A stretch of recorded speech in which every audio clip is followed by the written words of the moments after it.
let us start with the second part of the revision lecture on this buyback of securities. Now हम लोग problem solving कर रहे थे. हम लोगों ने पास्ट 4 एग्जाम के क्वेश्चंस अभी तक कर लिए हैं, बराबर है. That was December 21, July 21, Jain 21 and November 20. और अब बात करते हैं 4 आरटीपीज की. तो सबसे पहले आती है मे 22 आरटीपी. मे 22 जो सबसे रिसेंट है. Okay, complicated limited and unlisted company gives the following information as on 31st March. Equity capital is given, share option outstanding account, revenue reserve, security premium, P&L, capital reserve, unpaid dividend, 12% debentures which are secured, advance from unrelated parties which are unsecured, current maturities of long-term borrowings, application money received for allotment but due for refund now, PPE, current assets. The company wants to buy back 25,000 equity shares of 10 each on 1st April 21 at 15 per share. तो कितना करने का है, कितने पे करने का है वो ऑलरेडी दिया हुआ है. बायबैक है, 4 एंट्रीज पक्की. बायबैक है बेटा, 4 एंट्रीज पक्की है, बराबर है. Buyback is duly authorized by the articles and necessary resolution have been passed by the company for this. The buyback is also with in the provisions of companies. अरे वाह, उन्होंने क्या दे दिया आपको. Buyback is with in the provisions, मतलब आपको check नहीं करना है, आपको 3 टेस्ट नहीं लगाना है, आपको ये नहीं सोचना है कि इसमें कौन सा फ्री है कौन सा फ्री नहीं है. समझने की कोशिश करो, आपको वो दिमाग लगाना ही नहीं है. तो ये सबसे अच्छा है हमारे लिए, राइट. ये सबसे अच्छा है. उन्होंने खुद ने कह दिया है कि buyback is with in the provisions of companies act. The payment for buyback was also made by the company out of A sufficient bank balance. Bank balance से कर रहे हो, फ्रेश इश्यू नहीं कर रहे हो, मतलब आपको सीआरआर बनाना पड़ेगा. You are required to prepare the necessary entries towards buyback. Prepare the balance sheet of the company after buyback. तो बैलेंस शीट अपने को बनाने का है, इसके अलावा कुछ नहीं नया, ठीक है. तो पहले वो 4 एंट्रीज करेंगे, 4 एंट्रीज करके बैलेंस शीट बनाएंगे, इतना ही क्वेश्चन है. तो चलो, ये मेड 22 का क्वेश्चन है जो ऑब्वियसली आपके लिए यू कैन अंडरस्टैंड कितना रेलिवेंट है हमारे लिए ये. तो सबसे पहले 4 एंट्रीज की बात करते हैं. 10 रुपए का शेयर 15 में खरीद रहे हैं, 25,000 शेयर. चलो, 10 रुपए का share, face value 10, buyback price 15, quantity कितना 25,000.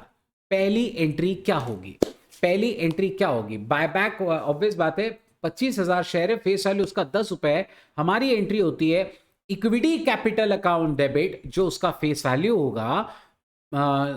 Premium payable on buyback account debit, जो 5 रुपए वाला पोर्शन है, और 2 इक्विटी शेयर बायबैक अकाउंट पूरा 15 रुपए के हिसाब से, बराबर है.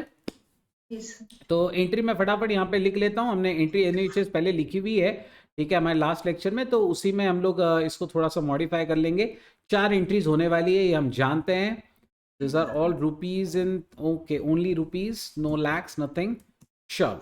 So equity share capital account debit how much? तो 25,000 into 10, 25,000 multiply by 10. उसका प्रीमियम 25,000 मल्टीप्लाई बाय 5 रुपए, premium payable on buyback. 2 equity share buyback account पूरा 15 रुपया, राइट, पूरा 15 रुपया. 25,000 इंटू 15, तो दैट इज 3,75,000. अगली एंट्री क्या होगी, अपन इन्हें पे करेंगे, अपन इसे पे करेंगे. So equity share buyback to bank, equity share buyback to bank 375. Next, अब अपने को इस प्रीमियम को रिवर्स करना है. 1.25 लाख रुपए को रिवर्स करना है. मैं 1.25 लाख क्रेडिट में तो लिख दे रहा हूं, डेबिट किसको होगा चेक करते हैं. अपने पास क्या है जिसके सामने 1.25 लाख एडजस्ट हो सकता है. We are having the security premium. इस सिक्योरिटी प्रीमियम के सामने प्रीमियम ऑन बायबैक डेफिनेटली हम एडजस्ट कर सकते हैं. तो एंट्री बनेगा security premium account debit 1.25 lakh to general reserve, to premium payable on buyback जो है वो पूरा का पूरा 1.25 लाख है. There is no general reserve in this entry now. Okay, there is no general reserve, क्योंकि इस बार जनरल रिजर्व की जरूरत हमें नहीं है. We are having a lot of securities premium. और उसके बाद हमें क्या करना है, हमें सीआरआर का एक एंट्री बनाना पड़ेगा, जिसका एंट्री होगा जनरल रिजर्व अकाउंट डेबिट या revenue reserve account debit. See, there is a revenue reserve of 15 lakhs. Good. Okay, so there's a revenue reserve account debit to capital redemption reserve. I'll just name it as revenue reserves. Revenue reserve account debit to CRR. The amount will be how much? Yes, everyone, amount will be how much? Revenue reserve to CRR. 2,50,000. बिल्कुल सही बेटा. जो face value था वो पूरा का पूरा ले लेंगे, क्योंकि इस बार कुछ भी फ्रेश इश्यू नहीं है.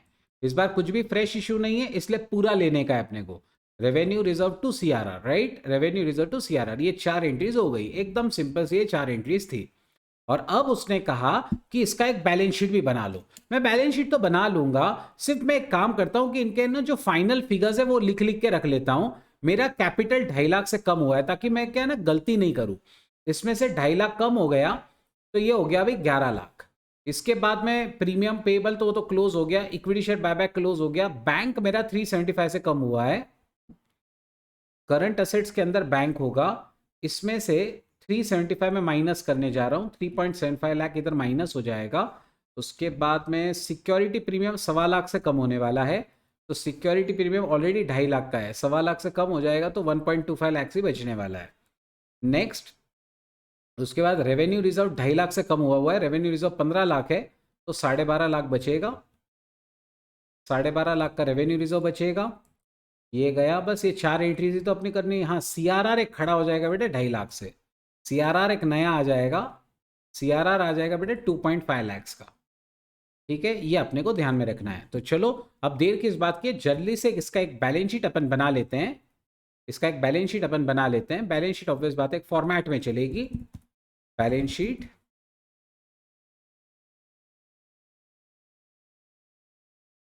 Liabilities rupees, liabilities, notes number, amount at end of current year, year दिया हुआ है 31 मार्च 21।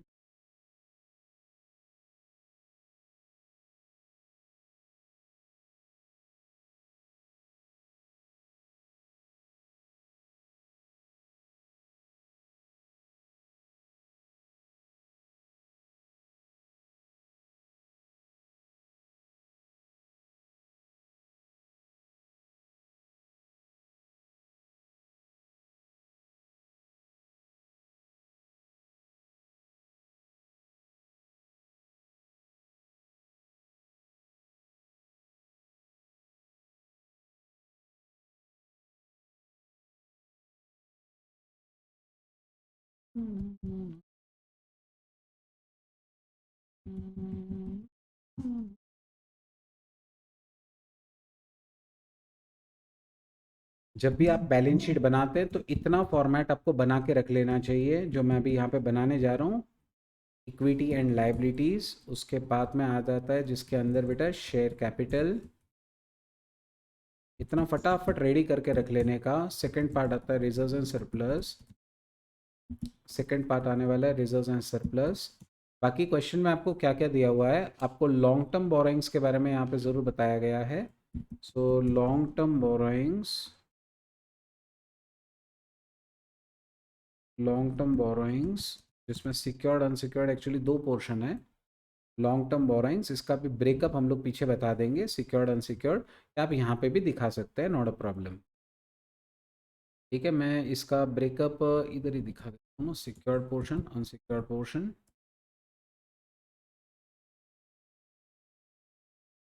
उसके बाद में आने वाला है करंट लाइबिलिटीज। एक्चुअली एक सेकेंड ना, इसको नॉन करंट लाइबिलिटीज में ले लीजिए।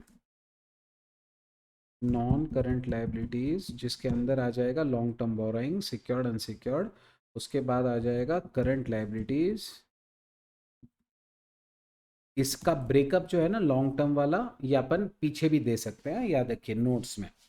करंट लाइबिलिटीज जिसके अंदर भी दो चीज़ें हैं, तो करंट लाइबिलिटीज एक तो ये वाला है, अनपेड डिविडेंड्स हैं, और ये भी है। ठीक है, term borrowings, short term borrowings and other current liabilities. ठीक है, ये हमारा टोटल हो जाएगा यहाँ पर। कभी भी आप जब ये कर रहे हो ना बेटा एग्जाम में, हमेशा याद रखना आपको बीच में एक एक लाइंस छोड़ते रहना चाहिए। क्यों? ताकि कुछ आइटम अगर मिस हो गया तो अपने को वहां पे जगह होनी चाहिए एडजस्ट करने के लिए। ठीक है, तो ये हो गया। उसके बाद अब आती है असेट्स पे। असेट्स के अंदर आता है पहले नॉन करंट असेट्स, उसके अंदर आता है प्रॉपर्टी प्लांट एंड इक्विपमेंट,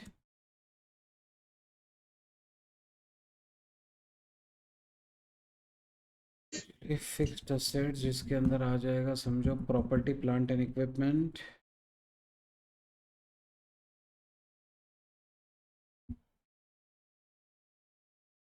के बाद और क्या दिया हुआ है, करंट असेट। ब्रेकअप किस किस का आपको लगने वाला है? तो ब्रेकअप अपने को कैपिटल का ब्रेकअप तो लगेगा ही, क्योंकि उसका शेयर कैपिटल पीछे देना ही पड़ता है। रिजर्व्स का लगने वाला है। लॉन्ग टर्म बोरोइंग्स में इधर ही दिखा रहा हूँ सिक्योर्ड अनसिक्योर्ड, तो इसलिए मैं ब्रेकअप नहीं बनाते बैठ रहा। सिक्योर्ड अनसिक्योर्ड इधर ही ले रहा हूँ ना, अब ब्रेकअप नहीं दिखा रहा हूँ यहाँ पे। सिक्योर्ड के बाजू में ही यहाँ लिख देंगे 12% डिबेंचर लोन फ्रॉम रिलेटेड।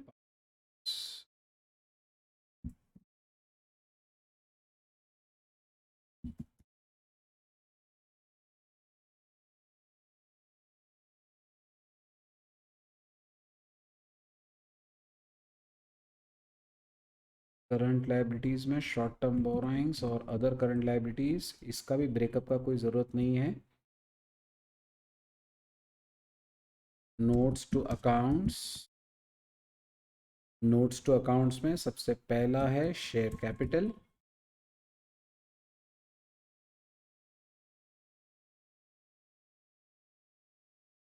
थोड़ी सी 4-5 लाइन छोड़ दो, उससे ज़्यादा की ज़रूरत नहीं है। रिजर्व्स एंड सरप्लस तो काफ़ी ज़्यादा जगह लगती है, रिजर्व्स एंड सरप्लस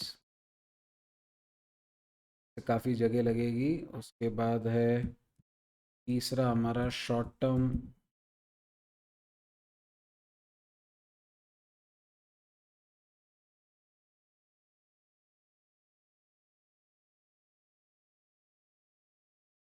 चौथा है शॉर्ट टर्म बोरोइंग्स में एक ही आइटम है, other current liabilities. So that's the breakup. Okay, that's the breakup. अब एक एक करके सबको लेना स्टार्ट करते हैं। बैलेंस शीट के सारे आइटम्स तो वहाँ पे दिए हुए ही है, अपने को तो सिर्फ पोस्टिंग करते जाना है। ऊपर से स्टार्ट करता हूँ बेटा। इक्विटी कैपिटल है 11 लाख रुपए का, 10 रुपीज़ ईच। इधर लिखेंगे ऑथराइज्ड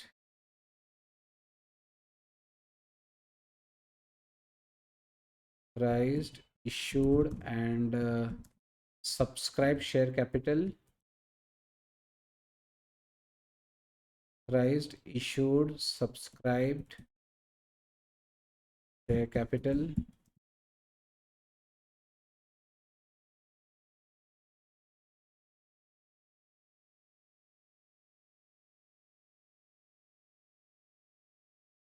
₹11 लाख का है ना, सो like 10,000 equity shares of ₹10 each,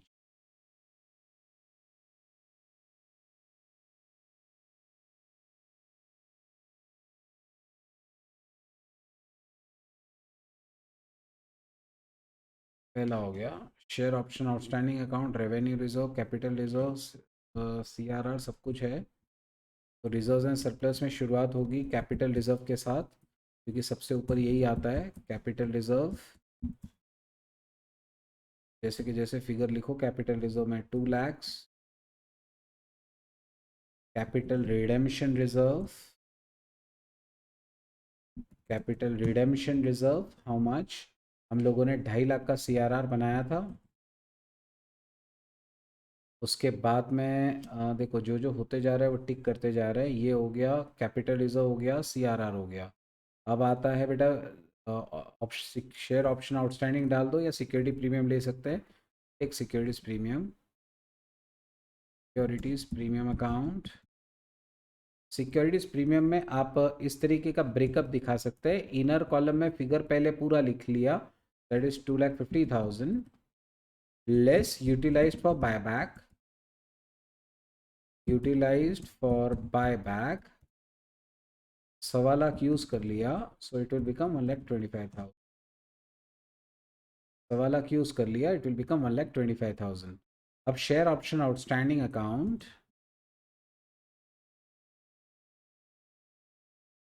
share option outstanding account,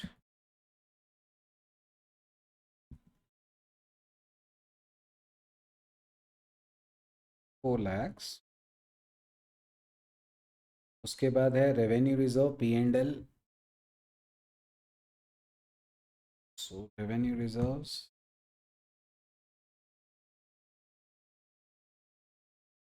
revenue reserves were 15 lakhs, जिसमें से 2.5 लाख कम हुआ, और बाहर कितना गया, बाहर गया बेटा 12.5 लाख। के बाद आ रहा है profit and loss, profit and loss ये P&L is 1,25,000 as it is. चलो ये भी हो गया। Unpaid dividends other current liabilities में डाल दीजिए, unpaid dividends other current liabilities much back, 12% debentures secured, और ये तो सीधा आप इसमें डाल रहे हैं, ठीक है। आप चाहें तो इसको भी नोट्स में ले सकते हैं, ठीक है। सो 1875 एंड 10 lakhs। के बाद है current maturity of long term borrowings and application money. Short term borrowings में ले लीजिए current मैच्योरिटीज of long term borrowings,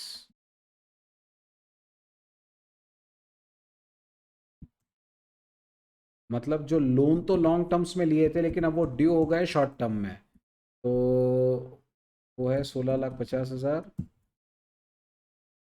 और application money due for refund,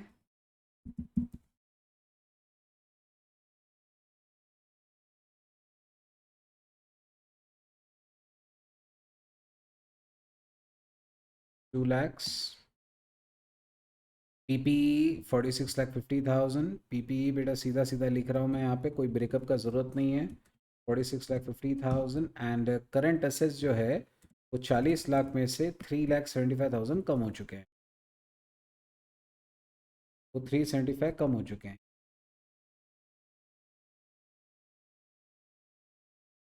ठीक है। Now let's try to take the totals of both the sides of balance sheet. So ये total आ रहा है 82,75,000। अब मैं एक एक करके कैपिटल का तो ठीक है 11 लाख दिख ही रहा है, इसका भी टोटल कर लेते हैं। रिजर्व्स का, रिजर्व्स का टोटल आ रहा है आपका it's coming 23,50,000। Short term borrowings के टोटल का ठीक है, और इसका टोटल आना है 3 lakh.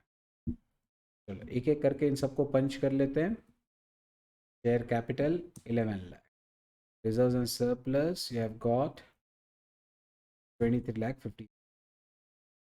current long term borrowings we have already taken the breakup, short term borrowings 1550, and other current liabilities that's 3 lakh. Let's see if the total is tallying.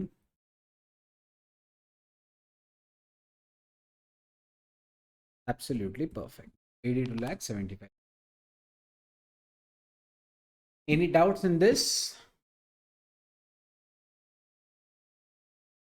बढ़िया। तो एकदम simple step by step approach होता है, आपको बस ये पता होना चाहिए कि कौन सी चीज को कहाँ डालना है। और एक बार क्वेश्चन के आइटम्स अगर हम लोग पढ़ लें तो हमें समझ में आ जाता है कि कौन कौन से आइटम्स अपने को बनाने की जरूरत है। जैसे देखिए बहुत सारे ऐसे भी आइटम्स होते हैं जैसे ट्रेड पेबल्स वगैरह, वो सब मैंने यहाँ क्यों नहीं लिखा, क्योंकि क्वेश्चन में था नहीं। तो आपको उतनी चीजें यहाँ पे बनानी चाहिए जितनी पूछी गई है। अगर आपको मतलब जैसे ट्रेड पेबल वगैरह नहीं दिया है, ट्रेड रिसीवेबल नहीं दिया है, इन्वेंट्रीज नहीं दिया है, तो उन सब का ब्रेकअप आपको दिखाने का कोई जरूरत नहीं, यहाँ 0 0 नहीं लिखना है आपको, याद रखिएगा। तो जितना है उतना ही दिखाओ। इसलिए मैं आपको हमेशा कहता हूं जब आप ये बना रहे हैं ना, बीच में एक एक लाइन छोड़ते रहा करो, ताकि अगर कुछ भूल गए तो एडजस्ट करने के लिए जगह होनी चाहिए, एडजस्ट करने के लिए जगह होनी चाहिए। नहीं जैसे एग्जाम में सब आईसीआई का पेपर है, अपना थोड़ी कौन खुद का पेपर है, बराबर है, तो आप आराम से उसको यूज कर सकते हैं, नॉट अ प्रॉब्लम। चलो let's move to the next one. Diksha आपको कोई डाउट? चलो आगे चलते हैं फिर। तो the entries have been given 375, ये ठीक है। सीआरआर का कहाँ है? ये सी रहा, सीआरआर का 2.5 लाख का। तो उन्होंने लॉन्ग टर्म बोरोइंग्स को भी पीछे नोट्स में लिया है, अपन ने ये उधर ही क्लब कर लिया था, ठीक है, अपन ने उधर ही दिखा दिया था, बाकी तो सब बराबर ही है।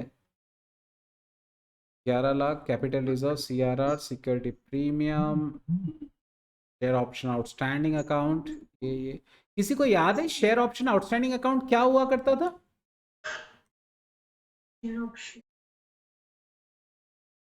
शेयर ऑप्शन आउटस्टैंडिंग अकाउंट क्या आपको याद है?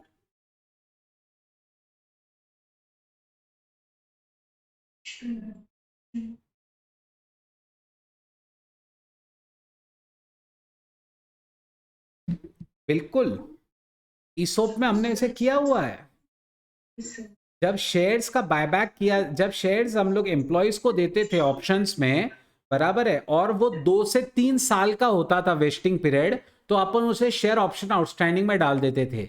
1 ही साल का रहता था तो सिर्फ एम्प्लॉय कंपेंसेशन एक्सपेंस ही आता था, लेकिन अगर 1 साल से ज्यादा होता था तो एक्सपेंस टू और शेयर ऑप्शन आउटस्टैंडिंग इस तरीके का एंट्रीज किया जाता था। बढ़िया बढ़िया, चल आगे चलते हैं। May 22 आरटीपी का एक और सवाल जो डिफरेंशियल राइट्स वाला है। यस, कर लीजिए।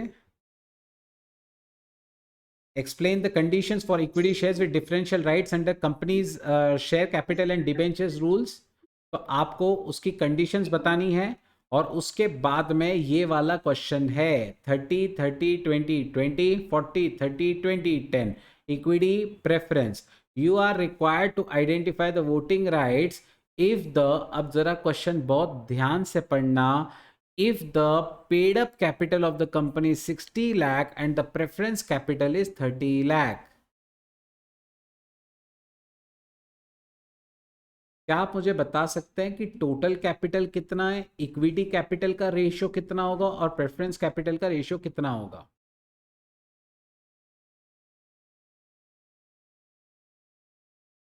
टोटल कैपिटल, क्या बोल रहे हो? 2:1 हो जाएगा, मतलब 2/3 1/3। ओके, आप कह रहे हैं 2/3 1/3, ठीक है। बेटा एक बात बताओ, पेड अप कैपिटल में इक्विटी और प्रेफरेंस दोनों आता है कि सिर्फ इक्विटी आता है?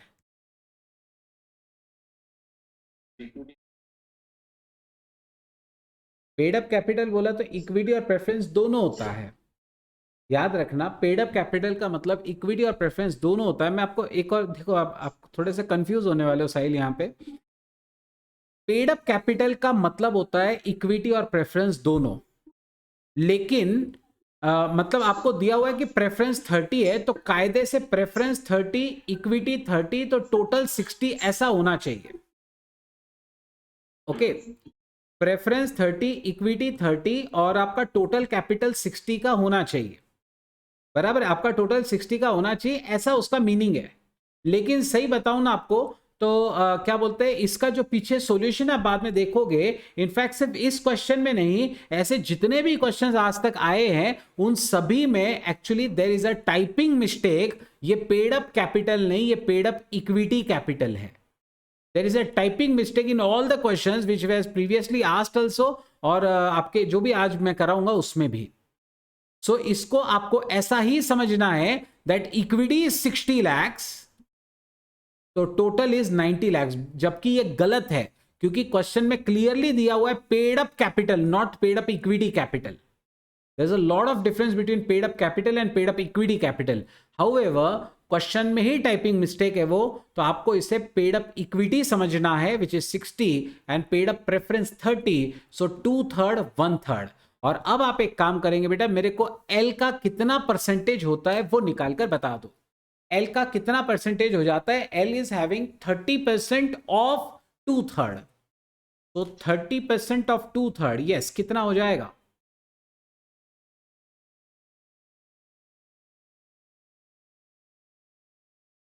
कैसे करेंगे हम इसे? उसके पास 30 है आउट ऑफ 100, मल्टीप्लाई बाय 2/3, 20%।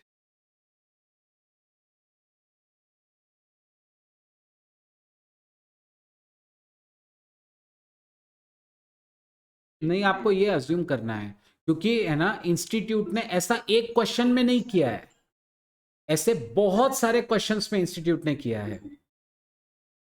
मतलब मैं भी अभी आपको कराऊंगा ना, इसके आगे के बहुत सारे क्वेश्चंस में सिर्फ पेड अप कैपिटल वर्ड लिया है, लेकिन इक्विटी समझा है उसको, जबकि वो गलत है, जबकि वो क्लियरली गलत है, क्योंकि paid up capital equity plus preference दोनों होता है।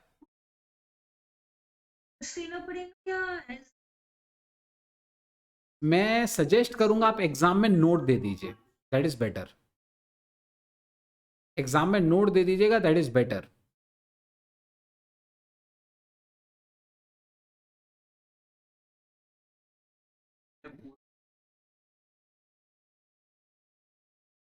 अजम्पशन लिखा है तो मिलना ही चाहिए, अजम्पशन लिखा है तो मिलना ही चाहिए, और आपका अजम्पशन वैलिड अजम्पशन है, एकदम गलत अजम्पशन है ही नहीं, तो मार्क्स तो पूरा मिलना चाहिए आपको। ठीक है, इनफैक्ट सही आंसर अगर कोई बोले ना मुझे कि सर इसका सही आंसर क्या होगा, इसका सही आंसर है ये 30 होना चाहिए, ये 30 होना चाहिए, और ये 60 होना चाहिए, ये उसका सही आंसर है, ये उसका सही आंसर है। लेकिन हम इंस्टीट्यूट की अप्रोच ही फॉलो करेंगे, हम इसका यही अजम्पशन करेंगे कि ये सिर्फ इक्विटी का आपको दिया हुआ है 60 लाख, और प्रेफरेंस का दिया हुआ है 30 लाख, तो टोटल हम लोग 90 समझेंगे, सो 2/3 1/3, और उस रेशो में हम लोग स्प्लिट करेंगे। एवरीवन मुझे एक्स का निकाल कर बताओ।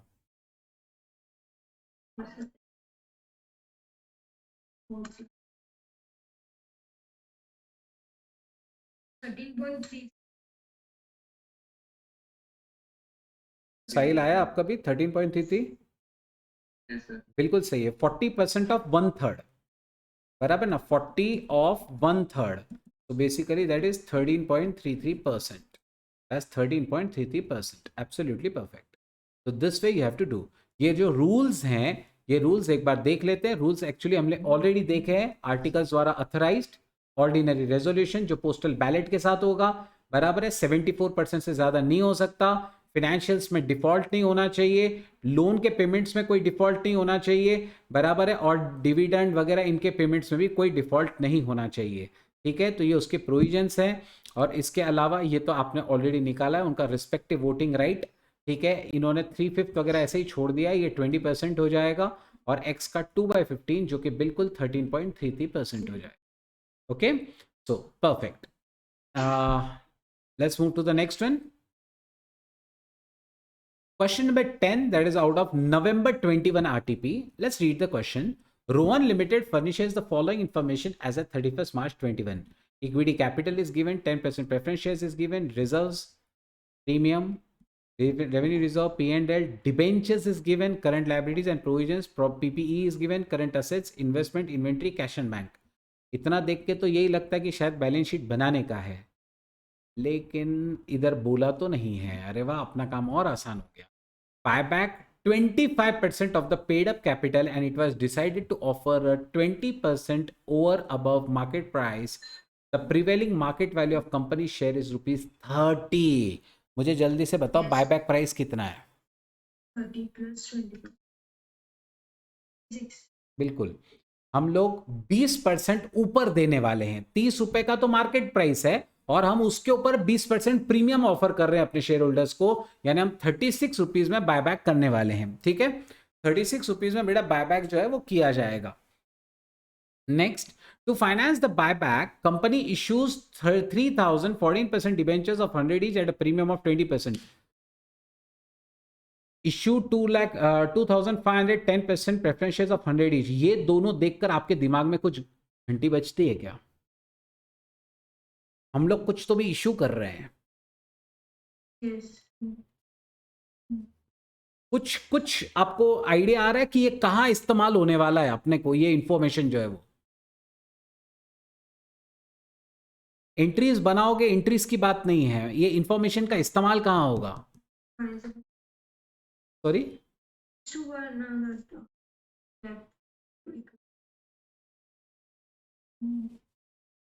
2:1 वाले में नहीं, क्योंकि उन्होंने तो खुद ने कह दिया कि 25% बायबैक करना है, आपको वो लिमिट्स तो कैलकुलेट करनी ही नहीं। Yes, this is a fresh issue, so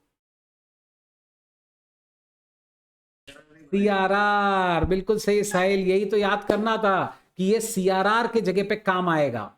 CRR में आपको जब सीआरआर का अमाउंट निकाल रहे होंगे तो आपको कंसिडर नहीं करना चाहिए। बेटा अब आप मुझे बताओ कि सीआरआर के लिए डिबेंचर वाला भी हटाने का है, प्रेफरेंस वाला भी हटाने का है, कि दोनों हटाने का है?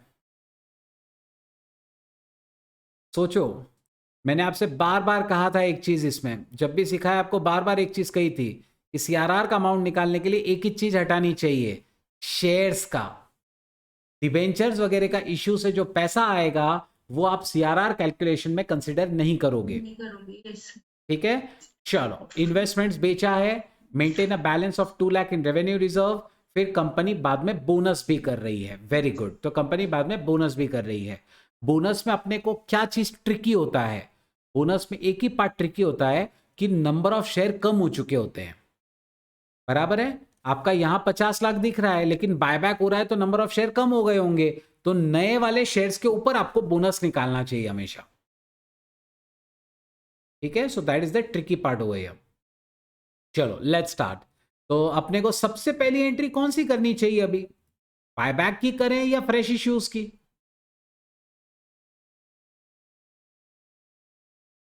पहली एंट्रीज कौन सी होनी चाहिए? बायबैक की होनी चाहिए या ये फ्रेश इश्यूज की होनी चाहिए, इन्वेस्टमेंट्स बेचने की होनी चाहिए? आपको हमेशा पहली एंट्रीज फ्रेश इश्यूज की ही करनी पड़ेंगी, इन्वेस्टमेंट्स बेचने की ही करनी पड़ेगी। क्यों? क्योंकि जब पैसा आएगा तभी तो आप बायबैक के लिए पैसा दे पाओगे। बराबर है, जब तक पैसा ही नहीं आएगा फ्रेश इशू में तो आप पैसा दोगे कैसे? तो फिर आपको सबसे पहली एंट्री इनकी करनी है। बराबर है बेटा, आपको लिख के बताऊं या ओरली चल जाएगा?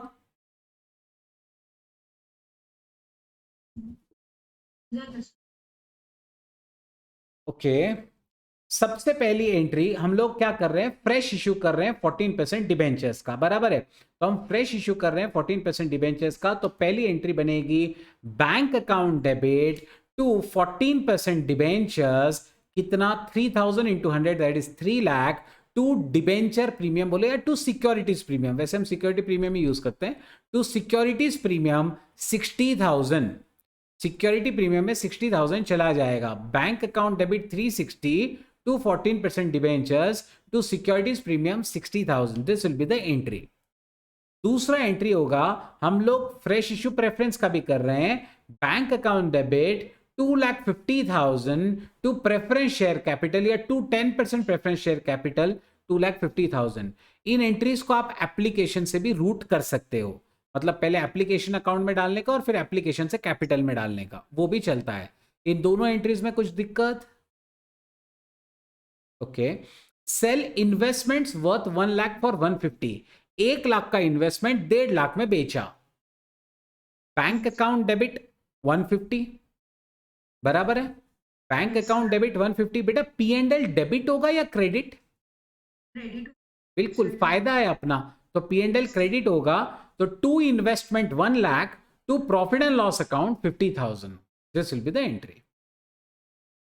Okay, so bank account debit 1,50,000 to investments 1 lakh to securities premium that is 50,000, तो securities premium that is 50,000। तो ये उसकी एंट्रीज होगी और उसके बाद अपन बायबैक की 4 एंट्रीज करेंगे। अगर आपको लग रहा है कि नहीं सर हमको ओरली नहीं समझ रहा है, या आप ओरल प्लीज लिख कर बताओ, तो मैं लिख के बता दूंगा, मेरे को कोई प्रॉब्लम नहीं है। You tell me whatever you way you like. Sir, you right. Okay, I'll write each and every entry. Remember, you should not be hesitant to ask anything. Remember, never be hesitant to ask anything. तो ये हमारी इसकी entry हुई।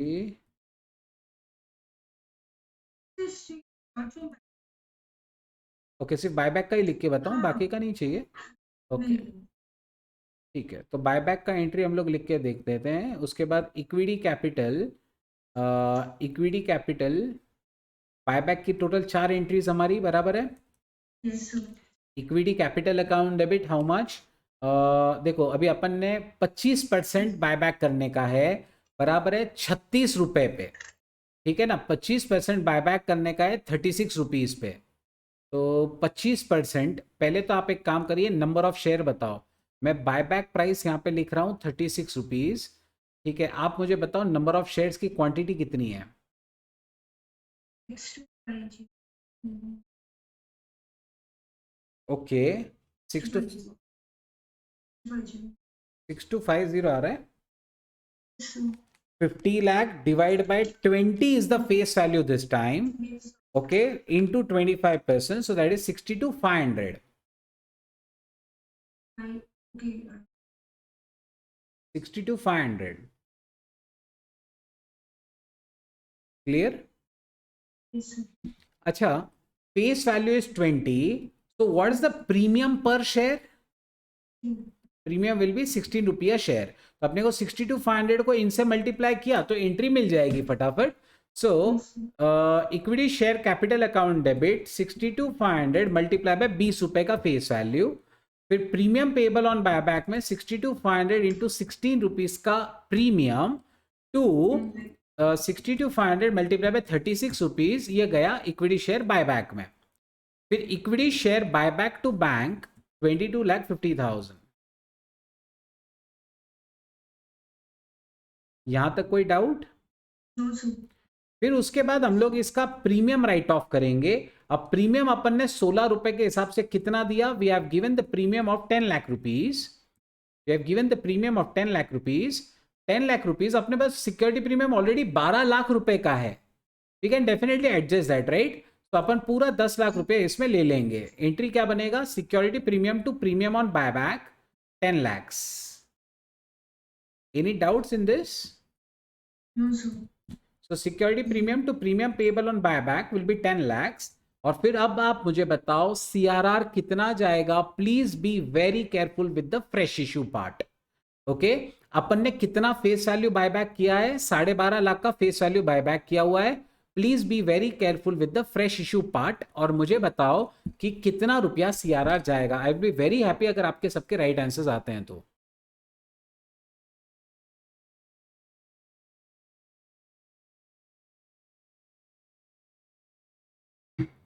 Come on, calculate.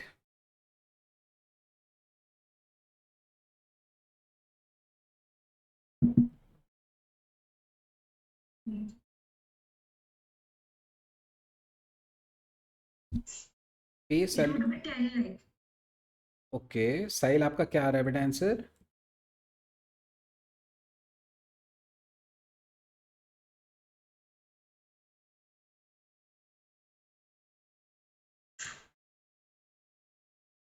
We have bought back 12,50,000 का capital, बराबर है. Yes, sir. 12.5 lakh का capital हमने बाय बैक किया और क्या बोलते हैं, फ्रेश इश्यू में अपने को सिर्फ प्रेफरेंस वाला ही लेने का है.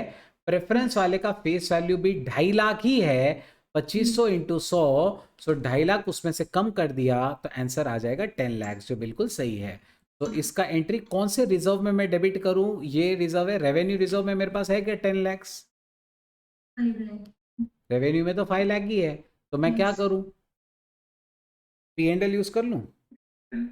ठीक है, profit and loss P&L use कर लेते हैं, पूरा का पूरा 10 लाख. आप ऐसा भी कर सकते हैं, दोनों से 5-5 लाख ले लो, वो भी चलता है. एक सीक्वेंस है, कितना यूज?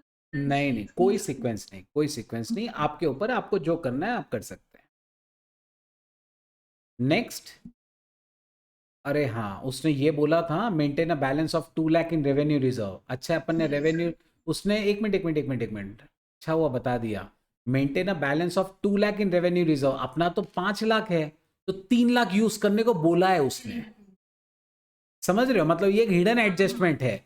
वो कह रहा है कि 5 लाख है, 2 लाख रखो, तो यानी 3 लाख यूज करो. 3 लाख को यूज करो. तो अपन एक काम करते हैं ना, P&L अपन 7 लाख ही लेते हैं, ठीक है, और बचा हुआ 3 लाख जो है वो रेवेन्यू रिजर्व्स ले लेते हैं. क्लियर एवरीवन कि क्या कैसे लॉजिकली निकाला है उसको? Yes, sir. उसने कहा है कि 2 लाख मेंटेन करो, तो 2 लाख मेंटेन करने के लिए अपने को ऑब्वियस बात है 3 लाख तो यूज करना पड़ेगा फिर. तो वो अपन ने कर लिया, वो अपन ने कर लिया. उसके बाद कंपनी ने कहा later the company issue 3 fully paid up equity shares of 20 each by way of bonus for every 15 shares held. तो अपन 3 शेयर दे रहे हैं फॉर एवरी 15 शेयर्स हेल्ड, ठीक है।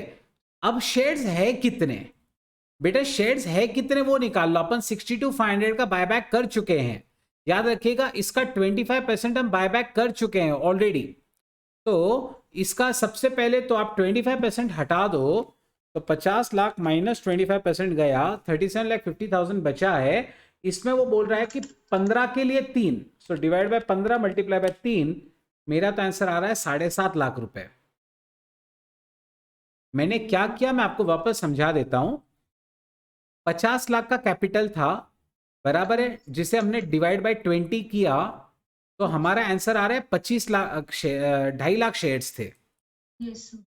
ठीक है ना। 2.5 लाख शेयर्स थे, 2.5 लाख में से 62,500 we have already bought back, ये कम कर लीजिए, 2,50,000 minus 62,500 we have already bought back. तो अपने पास 187,500 शेयर्स होंगे। 187,500 शेयर्स जो अपने पास में है, वो कह रहा है 15 शेयर के लिए 3 शेयर, बराबर ना, 15 शेयर के लिए 3 शेयर।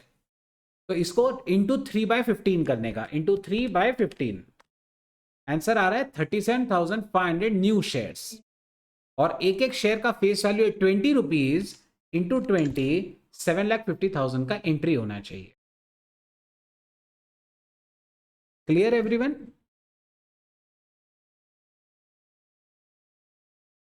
तो एंट्री क्या होगा इसका by the way?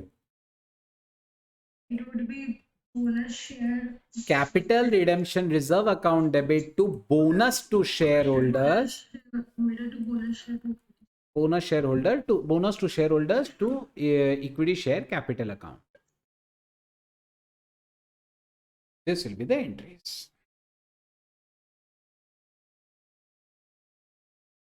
Anything you want me to explain again? Good. Let's check. पहला अपन ने डिबेंचर इश्यू किया 3 लाख, उसमें प्रीमियम बैंक टू कैपिटल, आप देख रहे हो उन्होंने एप्लीकेशन कहीं यूज नहीं किया।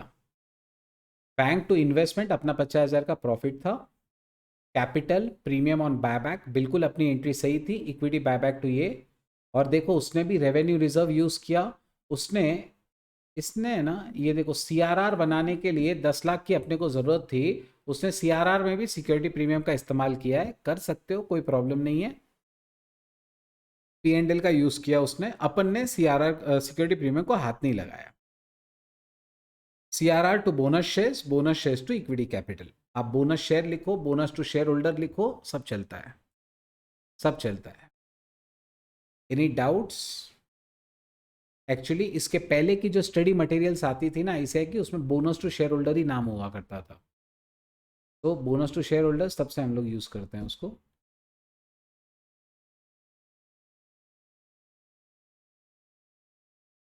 Next November 21 RTP, May 22 RTP हो गया, अभी November 21 RTP. The right of a shares of a particular class once issued can be varied और अल्टर्ड। मतलब जो डिफरेंशियल राइट्स वाले शेयर्स होते हैं, एक बार उनको इश्यू कर दो आप, तो आप उनके राइट्स को वैरी कर सकते हो, अल्टर कर सकते हो। आपको उसको कमेंट करना है in line with the provisions of companies act.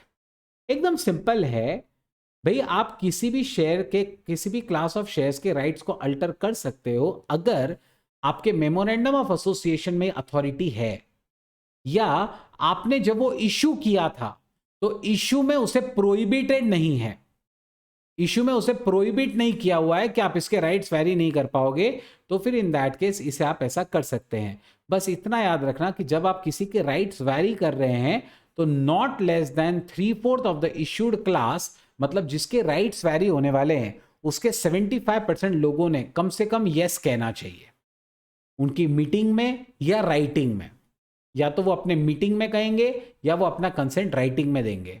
लेकिन कभी ऐसा भी तो हो सकता है ना, जरा सोचना, आप लोग इक्विटी शेयर होल्डर्स, मैं preference share holders, resolution pass होने वाला है कि मेरे को भी वोटिंग का राइट मिले।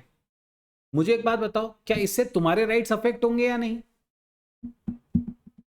पहले सिर्फ तुम लोग वोट करते थे, अब मुझे भी वोटिंग का राइट मिलेगा, तो तुम्हारे भी ऑब्वियस बात है, तुम्हारे भी राइट्स, तुम्हारे भी इंटरेस्ट को अफेक्ट होने वाला है। तो अगर किसी एक क्लास ऑफ शेयर्स का अल्टरेशन करने से दूसरे को भी अफेक्ट होने वाला है, तो उसकी भी मीटिंग में आपको स्पेशल रेजोल्यूशन पास कराना पड़ेगा। क्लियर सबको? Yes. ठीक है, so this are the provisions, ये थ्योरी के लिए रिलेवेंट है।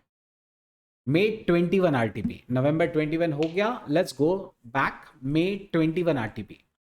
Measures Vriddhi Infra Limited provide the following information as on 31st March 2020। बेटा अब मैं चाहूंगा कि आपके आंसर्स एकदम परफेक्ट आए, ठीक है।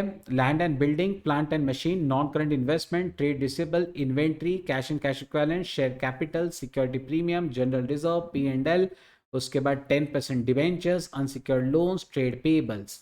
On 21st April 2020, the company announced the buyback of 15,000 shares 15 रुपए पे for the purpose it sold all the investments at 2.5 lakhs। On 25 अप्रैल उनका टारगेट अचीव हो गया फॉर बायबैक। ऑन 1 मई उन्होंने बोनस किया है bye way of bonus for every 8 equity, 1 fully paid up share for every 8 shares held. मतलब buyback है, investments बेचा है और बोनस है, बराबर है। बायबैक है, इन्वेस्टमेंट्स बेचा है और बोनस है। अब आप मुझे बताओ, सबसे पहली एंट्री बायबैक की 4 एंट्रीज होंगी, इन्वेस्टमेंट की होगी, इन्वेस्टमेंट बेचने की या बोनस की? Investment. बिल्कुल सही है, सबसे पहली एंट्री होगी इन्वेस्टमेंट बेचने की, क्योंकि जब तक इन्वेस्टमेंट बिकेगा नहीं पैसा आ नहीं सकता, ठीक है। तो आपका इन्वेस्टमेंट 2.5 लाख में बेचा गया है, और इन्वेस्टमेंट है कितने का आपको? 2 lakh. यस, 2 लाख का इन्वेस्टमेंट दिया हुआ है, तो 2 लाख का इन्वेस्टमेंट अपन 2.5 लाख में बेच रहे हैं। So there is a profit of 50,000. What will be the entry? Yes, Diksha, can you tell me what will be the entry? Yes, sir. Bank account. No, bank. How to invest?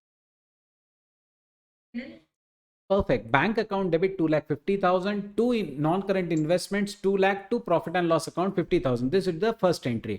Okay, ये entry 21 अप्रैल को होगी। और अब 25 अप्रैल को हमने buyback का ये किया है, डेट्स आर इंपॉर्टेंट।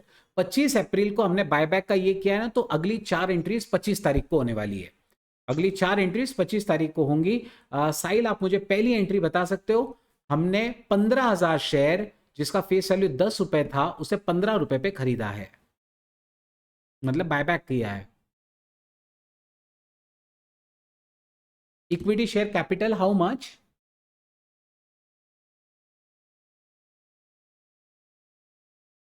बिल्कुल सही है, इक्विटी कैपिटल डेबिट 1,50,000। आगे 25। आप ये नाम यूज करो ना, premium payable on buyback. Okay, premium payable on buyback 75,000 सही है। 2, बिल्कुल सही है बेटा, 2 इक्विटी शेयर बायबैक 2,25,000। यस दीक्षा, नेक्स्ट एंट्री क्या होगा? Just buyback account.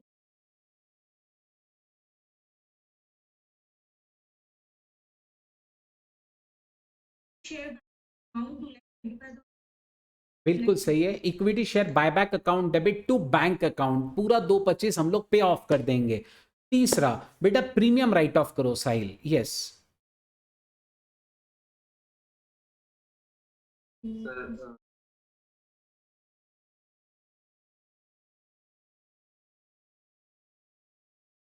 Basic, yes, security premium account debit to premium payable on buyback account 75,000 वाला एंट्री था वो, बराबर है। जो तुमने डायरेक्ट सिक्योरिटी प्रीमियम में डाला था, मैंने कहा था आप 2 में स्प्लिट करो, वो अच्छा रहेगा याद रखने के लिए कि बायबैक हुआ तो 4 एंट्री करने का है ना, तो वैसा याद रखो, वो ज्यादा अच्छा रहेगा। And last entry will be for the purpose of, yes Diksha बोलो। General reserve. यस, अपने पास जनरल रिजर्व है, देखो वहां पे अपने पास General reserve to 2 lakh. 250 डालोगे, यस 150 ही जाएगा। क्यों? 150. देखो 15,000 शेयर का 10 रुपए का फेस वैल्यू है, राइट? Yes, sir. 150 ही जाएगा, 1,50,000 ही जाएगा जनरल रिजर्व टू सीआरआर। तो ये एंट्री भी हो गई। साहिल, नेक्स्ट एंट्री है बेटा बोनस की। पहले बोनस का अमाउंट कैलकुलेट करते हैं, बोनस का अमाउंट कैलकुलेट करते हैं, ठीक है। उन्होंने कहा एक शेयर हर 8 शेयर के पीछे, एक शेयर बेटा 8 शेयर के पीछे। आप देख सकते हैं शेयर कैपिटल आपको दिया हुआ है 1 लाख इक्विटी शेयर्स, ठीक है। आप मुझे बताओ कि बोनस के शेयर्स कितने हुए, बोनस के शेयर्स कितने हुए?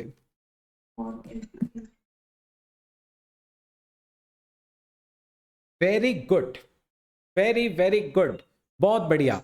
सो आपने कैसे किया साहिल? बिल्कुल सही है, 1 लाख शेयर थे हमारे पास, उसमें से तो 15,000 चले गए थे, तो बचे 85,000। 85,000 का 1 फॉर एवरी 8 शेयर्स, यानी 85 डिवाइड बाय 8, तो 10,625 शायद कुछ शेयर्स आया था, उतने शेयर्स हमने बायबैक किए हैं। बहुत बढ़िया साहिल। और फिर हम लोग 2 एंट्रीज एक साथ पास करते हैं। Yes Diksha, what will be the first entry?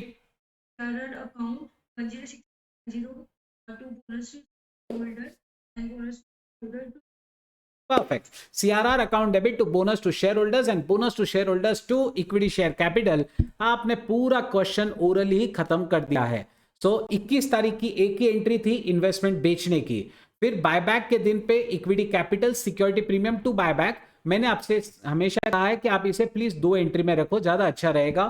फिर इक्विटी शेयर टू बैंक, उसके बाद में जनरल रिजर्व या P and L to CRR डाला, फिर CRR to bonus and bonus to equity capital. अच्छा ये आप देख रहे हो कि आरटीपीज में वगैरह बोनस शेयर लिखा हुआ है हर जगह पे, तो अपन भी अब यही नाम ध्यान में रखेंगे, बोनस शेयर, है ना। आपके पुराने जितने भी बुक्स थे ना उसमें सब में बोनस टू शेयर होल्डर ही नाम था, ठीक है। आईसीआई ने अपना अप्रोच चेंज कर दिया है, उन्होंने बोनस शेयर नाम इस्तेमाल किया है अभी, तो अपन भी बोनस शेयर का नाम ही इस्तेमाल करेंगे। तो अपनी भी एंट्रीज होंगी CRR to bonus shares to equity capital. चलो next, May 21 RTP. What do you mean by equity shares with differential rights? Obviously बात है, equity shares with differential rights मतलब वो शेयर्स जिसके पास डिफरेंशियल राइट्स होते हैं एज टू वोटिंग, डिविडेंड और otherwise. And ये अपन ने पहले भी किया है ना, 30-30-20-20 इक्विटी, प्रेफरेंस कितना है 40-30-10-20। और अब आप देखो फिर से सेम मिस्टेक उनकी है, मैंने आपसे कहा था उन्होंने बहुत जगह की है ये। If the paid up capital is 120, paid up capital is 120 and preference is 60, सो कायदे से इक्विटी प्रेफरेंस दोनों 60-60 होना चाहिए। लेकिन उन्होंने क्या गलती की होगी, आप समझ गए ना उन्होंने क्या गलती की होगी? उन्होंने अज्यूम किया होगा कि इक्विटी 120 है और प्रेफरेंस जो है वो 60 है, तो what will be the ratio? 2/3 1/3। चलो एक काम करो, ई का निकाल के बताओ मेरे को, ई का। 20%. साहिल आपका आ रहा है? यस 20% सही आ रहा है। और फिर मुझे एक काम करो, वी का निकाल के बताओ, we we we is the last one, ना? Sorry. That's why I changed the pattern actually. This time I asked the last name. Okay, so 20 upon 100 into 1/3, yes, 6.667%. Perfect. ठीक है, so this way we can easily find, right? इस बार भी उन्होंने percentage नहीं निकाला है, उन्होंने फ्रैक्शंस में उसको दे दिया है, ठीक है। अच्छा ये फ्रैक्शन में दे और आप परसेंट में भी दो तो आपके आंसर राइट है, याद रखिएगा, ठीक है। Answers will be absolutely perfect, no problems whatsoever. Next, May 20, November 20 RTP. This is the 4th RTP which we are going to do. Read the question carefully and solve it. I'm waiting for your answers. Pratham Limited, a non-listed company, has the following capital structure as on 31st March 2020. Equity capital 30 lakhs, reserves and surplus जिसमें general reserve है, security premium है, PL है, revaluation reserve है, loan funds है। You are required to compute by debt equity ratio test the maximum number of shares that can be bought back in the light of above information when the offer price is just 30 rupees per share. आपको सिर्फ एक test लगा के solve करके बताना है। Go for it, come on, test लगाओ, solve करो। याद है ना, टोटल 6 स्टेप्स, 6 स्टेप्स में आपका आंसर आ जाएगा।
एक सेकेंड,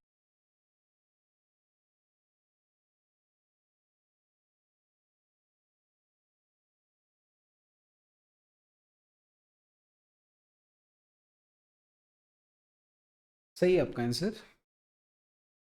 साहिल आपका आया 129,500। yes sir. So step number 1 loan funds 42 lakh. Step number 2 इसका आधा लिखने का 21 lakhs। बराबर है। मैं एक काम करूं, मेरे पास तो यहाँ पे बना हुआ ही है चार्ट, फटाफट मेरे को तो सिर्फ यहाँ पे पंच करना है। ठीक है, so I will do that. So date आपका कितना था 42 lakhs, बराबर है। उसका आधा कर लिया फट से, तो वो हो गया 21 लाख। एग्जिस्टिंग इक्विटी और फ्री रिजर्व्स, तो ये लेना है, ये लेना है, ये लेना है और ये लेना है। ठीक है, सिर्फ ये नहीं लेना है।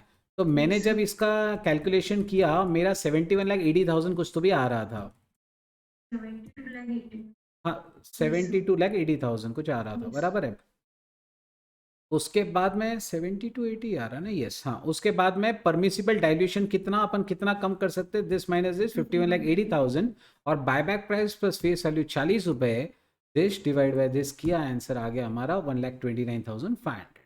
एकदम सिंपल ये कैलकुलेशन है। इन्होंने ये क्यों पूछा, क्योंकि ये लोग अपना साइमल्टेनियस इक्वेशन बना के सॉल्व करते हैं, बराबर। आंसर अपना भी आ जाता है, आंसर अपना भी आ जाता है, लेकिन ये लोग साइमल्टेनियस इक्वेशन करके करते हैं। ठीक है, ये इस तरीके का एक इक्वेशन बना लेते हैं बेटा साइमल्टेनियस, और साइमल्टेनियस इक्वेशन बना के इसको सॉल्व करते हैं। तो अपने को कोई टेंशन नहीं, अपना आंसर तो आ गया। चलो नेक्स्ट, नवंबर 20 आरटीपी का डीवीआर का question. What do you mean by equity shares with differential rights, explain in brief. Can preference shares be also issued with differential rights, क्या प्रेफरेंस शेयर्स भी इशू किए जा सकते हैं with differential rights? Definitely no, बराबर है। और वापस उसने वही क्वेश्चन पूछा यार। अब मैं वापस ये वाला सॉल्व कराऊं क्या? 30-30 20-20 40-30 10-20, वापस उसने पेड अप कैपिटल 120 लाख दिया है और प्रेफरेंस 60 दिया है, सेम क्वेश्चन है। अपन इसको वापस रिपीट नहीं करेंगे, ठीक है। मेरे को सिर्फ आपको बताना था कि ये क्वेश्चन कितनी बार रिपीट हुआ है। और एक चीज आप देखो, हाँ 4 रिसेंट पेपर्स में क्वेश्चन 3 बार आया है। 4 रिसेंट पेपर्स में 3 बार ये क्वेश्चन आया हुआ है डीवीआर का। तो ये 5 मार्क फ्री के हैं, बिल्कुल फ्री के हैं। आरटीपीज हमारी कंप्लीट हो गई, अब बात आती है एमटीपीज की। सो मे 22 एमटीपी सीरीज 1, मे 22 जो सबसे रीसेंट है। Alpha limited furnishes the following information as at 31st March. Equity capital is given, reserve and surplus, security premium, general reserve, CRR पहले से है, अरे वाह। P&L है, 12% डिवेंचर्स है, ट्रेड पेबल है, OCL है, प्लांट एंड इक्विपमेंट है, करंट इन्वेस्टमेंट्स है, इन्वेंट्रीज है, ट्रेड रिसीवेबल्स है, कैश एंड बैंक है। On 1st April 21, the company announced a buyback of 25% of its equity shares at 15 per share. For the purpose, it sold all investments. On 10th of April, the company achieved the target of buyback. On 31st April, वापस से bonus है, ठीक है, 1 for every 4, मतलब same ही pattern के question है, ठीक है ना। अच्छा, उसने इस बार है ना कुछ एक लाइन और यहाँ ऐड की है, देखो जरा। Premium excess of buyback price over the par value paid on buyback should be adjusted with security premium. उसने खुद ने कहा है कि बायबैक पे जो एक्स्ट्रा पैसा दिया गया था वो आपको सिक्योरिटी प्रीमियम में ही करना है, तो आप जनरल रिजर्व वगैरह में करोगे तो नहीं चलेगा, ठीक है। तो एकदम सिंपल है, you are required to pass necessary journal entries, prepare the balance sheet of alpha limited after bonus issue. Now tell me something, लिख के करें ओरली? बैलेंस शीट तो लिख के ही करनी पड़ेगी बनाने के लिए, लेकिन जो एंट्रीज हैं वो लिखे या ओरली करें? ओरली करेंगे। तो सबसे पहली एंट्री ऑब्वियसली कौन सी होनी चाहिए? We have sold the investments, right? We have sold the investments for 150 lakhs. Investments कितने का था? इन्वेस्टमेंट्स 148 यस, ये रहा 148 का इन्वेस्टमेंट। तो 148 का 150 में हमने बेचा है। Bank account debit 150 to investments 48 to profit and loss 2, right, to P and L 2। कोई डाउट्स? No sir. ओके, अब मैं ना बेटा बैलेंस शीट के हिसाब से जो जो मुझे लगने वाला है मैं साथ साथ में करते जा रहा हूं। मेरे बैंक में पैसे बढ़ गए कितने? 150। मैं इधर प्लस 150 लिख देता हूं, ठीक है। उसके बाद मेरा ये करंट इन्वेस्टमेंट चला गया, ठीक है, ये बिल्कुल जीरो हो गया क्योंकि मैं बेच चुका हूं। और पी एंड एल में भी 2 रुपए बढ़ गए, ठीक है। तो मैं साथ साथ में करते जा रहा हूं उसके इफेक्ट। 1 अप्रैल को ये पहली एंट्री होगी, ये एंट्री 1 अप्रैल को। उसके बाद हम लोग 10 अप्रैल को बायबैक का टारगेट हमने अचीव किया है। 10 अप्रैल को हम लोग 4 एंट्रीज करेंगे। पहली एंट्री ऑब्वियस बात है कैपिटल कैंसिलेशन की। यस, पहली एंट्री साहिल आप बता पाओगे? नहीं तो एक मिनट साहिल आप मत बताओ। पिछली बार तुमने फर्स्ट एंट्री बताई थी। दीक्षा इस बार तुम फर्स्ट एंट्री बताओ। सर बायबैक हाँ, बायबैक वाली। अमाउंट मैं एक बार अमाउंट कैलकुलेट कर लेता हूँ। 25% बोला है ना उसने, तो यस सर। 2400 है। 2400 डिवाइड बाय 10 यानी 240 लाख। ओके, 240 लाख शेयर्स है और उसका 25% यानी ऑब्वियस सी बात है 60 लैक्स। 60 इंटू 600। हाँ बोलो, एंट्री बोलो। जस्ट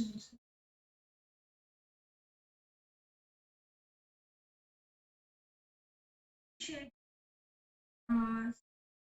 रेट लाइक 600 लाइक 900 बिल्कुल सही है, इक्विटी शेयर बायबैक, हाँ उसका नाम। Share buyback. Yes, so equity capital account debit 600 lakhs. ऐसे एक बात बोलूँ, उसने 25% बोला है ना बेटा, एकदम सिंपल क्या होता है मालूम है? इसका सीधा 25% कर लेने का, टेंशन ही नहीं, नंबर ऑफ शेयर की जरूरत ही नहीं अपने को। इसका 25% कर लिया, 600 लाख वो आ गया। So equity share capital account debit 600 lakhs. Premium कितना हो जाएगा 5 रुपये शेयर के हिसाब से? वो हो जाएगा 300 लैक्स। और उसके बाद में to equity share buyback 2000 sorry 900 lakhs. Yes, next entry Sahil.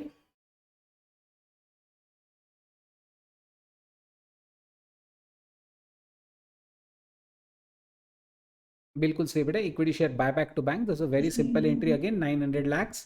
Next third entry क्या होगा? Write off premium. General reserve 30 देखो अपने पास सिक्योरिटी प्रीमियम भी है, अपने पास में जनरल रिजर्व भी है, सीआरआर भी है। Yes, what will be the entry?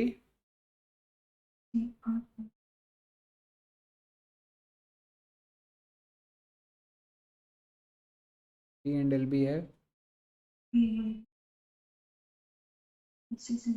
General reserve security premium में आप कौन सी एंट्री बना रहे हो? प्रीमियम राइट ऑफ की एंट्री पूछी है मैंने, premium write of. Okay premium write of की एंट्री बताओ। sir not getting I'm getting the in what? security premium Can't we use security premium for writing of premium? Securities premium to premium redemption. बराबर है, बिल्कुल सही है साहिल। और एक बात बताऊं दीक्षा, इस बार तो कंफ्यूज होना ही नहीं चाहिए था आपको। बाकी के क्वेश्चन में तुम कंफ्यूज हो एक बार चल जाएगा, इस क्वेश्चन में तो कंफ्यूज होना बहुत गलत है। क्यों मालूम है? उसने खुद ने कहा था premium excess of buyback price it should be adjusted against security premium. yes इतना क्लियरली उसने क्वेश्चन में कहा था कि जो प्रीमियम आपने पे किया है वो बायबैक का सिक्योरिटी प्रीमियम के सामने ही एडजस्ट करना है। अगर आपने जनरल रिजर्व वगैरह के सामने किया तो नहीं चलेगा, आपका मार्क कटने वाला है। ठीक है, याद रखिए, ये आपको सिक्योरिटी प्रीमियम के सामने ही करना था।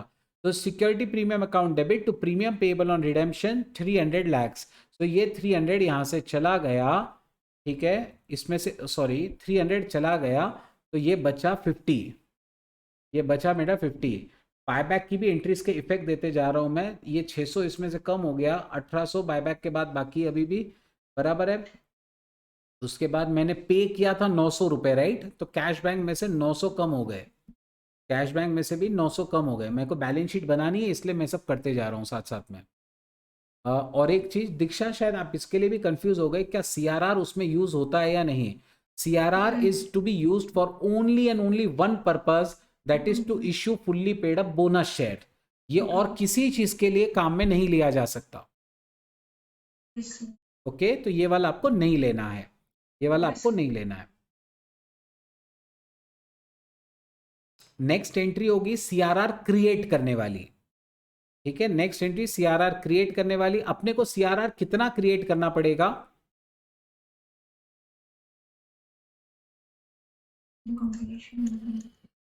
एक मिनट, हाँ आई गेस थोड़ा सा आप लोगों को कंफ्यूजन हो रहा है, तो मैं यहाँ पे चीज़ें लिख के बता दूँ।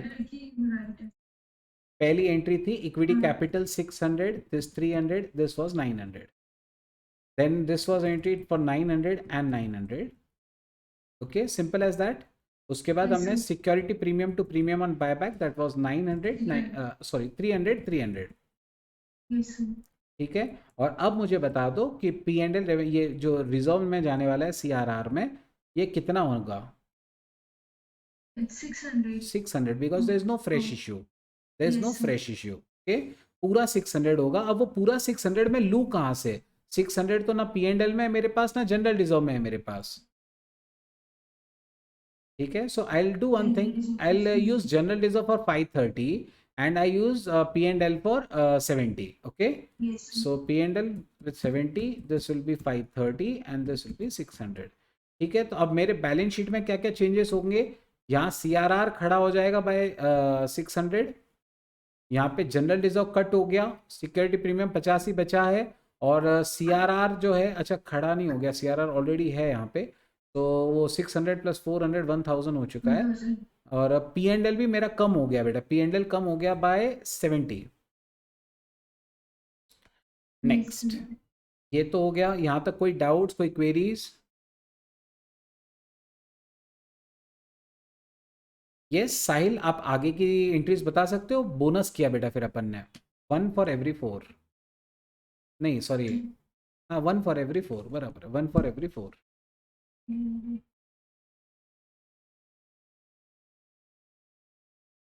Amount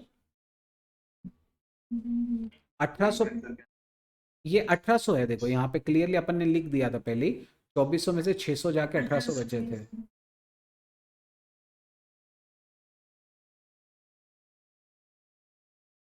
one for every 4।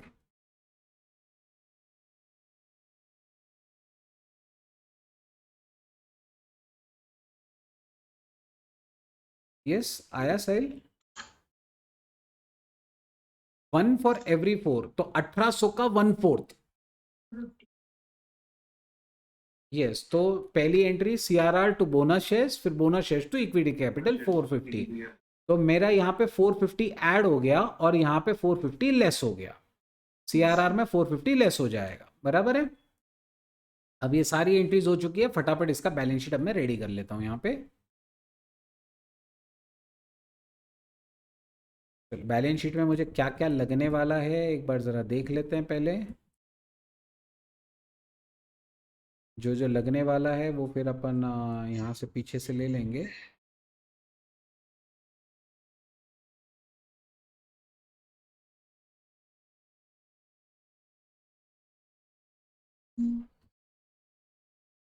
Clearly उसने तो खुद ने नाम बताए हुए हैं, कैपिटल है आपके पास, उसके बाद रिजर्व्स एंड सरप्लस है आपके पास। तो कैपिटल तो अपने को लगने वाला है, रिजर्व्स एंड सरप्लस अपने को लगने वाला है, जिसमें बहुत सारे रिजर्व्स हैं। नॉन करंट लाइबिलिटीज़ होना चाहिए, नॉन करंट लाइबिलिटीज़ है जिसके अंदर 12% डिबेंचर्स है। मैं काम करता हूँ इसको ब्रेकअप में ही दे दूंगा, छोड़ो, लॉन्ग टर्म बोरोइंग्स में दे देंगे 3। इसके बाद में आपको और क्या दिया हुआ है? करंट लाइबिलिटीज जिसमें ट्रेड पेबल्स और ओसीएल है। ठीक है, so trade payables and OCL, इसके ब्रेकअप की कोई ज़रूरत नहीं है इस बार। उसके बाद में पीपीई है, करंट इन्वेस्टमेंट्स हैं, पीपीई है, करंट इन्वेस्टमेंट्स हैं।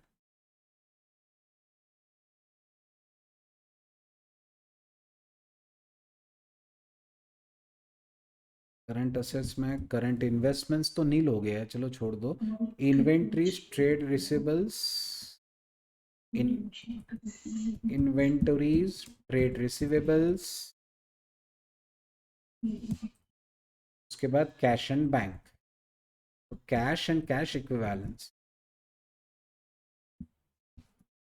ठीक है, अब इसको फटाफट हम लोग बनाते जाएंगे। शेयर कैपिटल से मेरी बैलेंस शीट तो मैंने रफली इधर ही बना ली है। शेयर कैपिटल में मेरा 1800 और 450 आना है। तो ये एक्चुअली जो बाहर जाने वाला वो फिगर है वो तो इन लैक्स 2250 हो रहा है, बराबर है, इन लैक्स 2250 है, लेकिन वो 10 रुपए का है। So I write 225 lakh equity shares of ₹10 each, और उसके नीचे ब्रैकेट में लिखने का आउट ऑफ अबव। कभी भी अगर आप शेयर फ्री में बांटते हो, बोनस बांटते हो, तो ये रूल है कि आपको हमेशा एक नोट डालनी चाहिए, out of above 45 lakh equity shares have been issued as fully paid up bonus shares. जब भी हम लोग कुछ ऐसा बोनस शेयर्स वगैरह करते हैं ना, तो ये नोट डालनी कंपलसरी है, ये नोट डालनी कंपलसरी है। हमने लास्ट क्वेश्चन में जब बैलेंस शीट बनाई थी ना, तब बोनस इश्यू नहीं हुआ था, इसलिए ये वाला नहीं किया था अपन ने। Next, reserves and surplus. Reserves and surplus ये हुआ सबसे पहले capital redemption reserve. Capital redemption reserve मेरे पास कितना बाकी है अभी? 1000 में से 450 चले गए, 550। सिक्योरिटी प्रीमियम 50 बाकी है। अब मैं यूटिलाइज फॉर बायबैक ये सब अलग नहीं दिखा रहा हूँ, ये प्रेजेंटेशन काम आप कर सकते हो। ठीक है, कि ओपनिंग बैलेंस अपना 350 था, less utilise for buyback 300, 50 outer column में। शेयर ऑप्शन आउटस्टैंडिंग अकाउंट ये सब तो इस बार है नहीं। You have the revenue reserves, revenue reserves लेकिन पूरा यूज हो चुका है। P&L we do have, profit and loss we do have. यहाँ पे एक्चुअली 70 भी है माइनस में, तो 340 minus 2, sorry 340 plus 2, 40 plus 2 minus 70, तो इट्स 272। CRR हो गया, सिक्योरिटी प्रीमियम हो गया, ठीक है, ये सब हो गए। नॉन करंट लाइबिलिटीज में 12% डिबेंचर्स,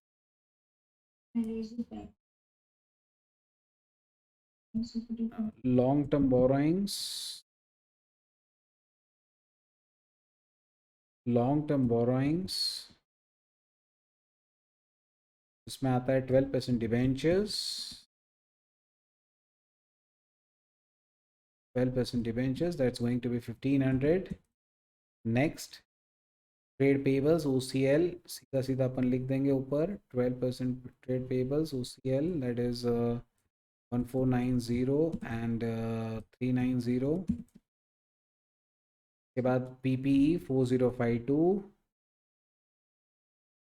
के बाद करंट इन्वेस्टमेंट्स तो नहीं है, 1200, 520, तो 520,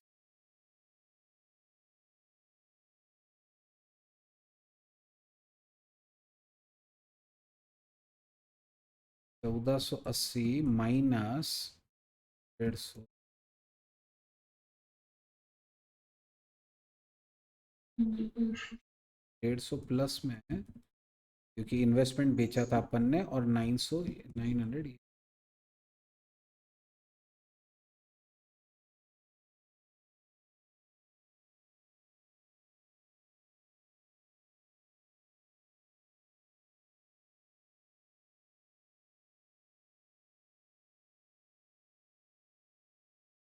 ये 872 का, और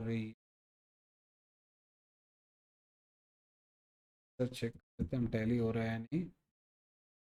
6502 के साथ बैलेंस शीट टैली हो रही है, 6502 के साथ बेटा बैलेंस शीट जो है वो टैली हो रही है। किसी को कोई डाउट्स, कोई क्वेरीज?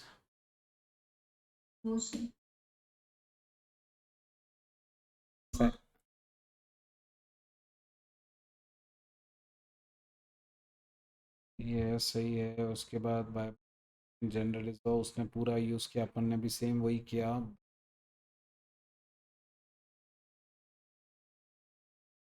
650 के साथ टैली हुआ है, बिल्कुल सारे अमाउंट्स मैच कर।